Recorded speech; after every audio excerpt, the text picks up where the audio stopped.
Where do fear and worry come from? Fear is an emotional response to an immediate threat, whether real or perceived, to our physical, emotional, or psychological well-being.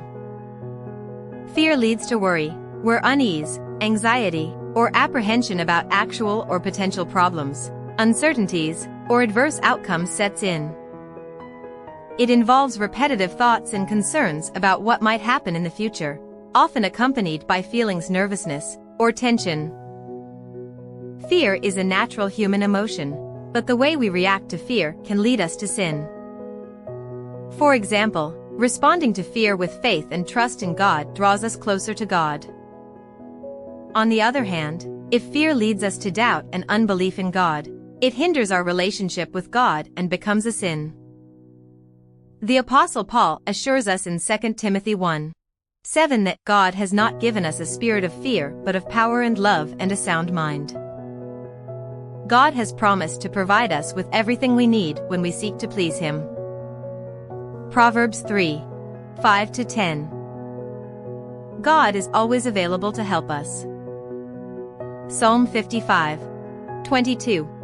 God is firmly in control of everything in our lives. Jeremiah 17:7-8. So, where does fear come from? First, disobedience to God.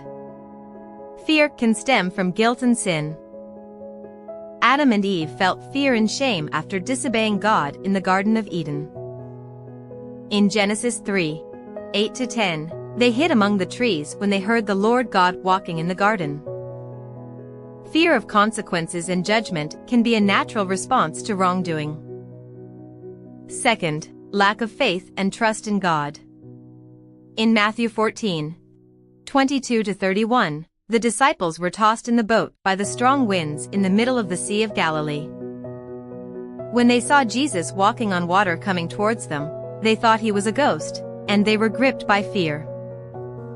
Peter asked Jesus, if he was Jesus, to command him to come to him in the water. When Jesus responded, "Come," Peter came down from the boat and started walking on water toward Jesus. But when Peter saw that the wind was so strong, he became afraid, began to sink, and cried out to Jesus, "Lord, save me." Jesus stretched out his hand to catch Peter, saying, "O you of little faith, why did you doubt?" Third, self-centered concern about the future.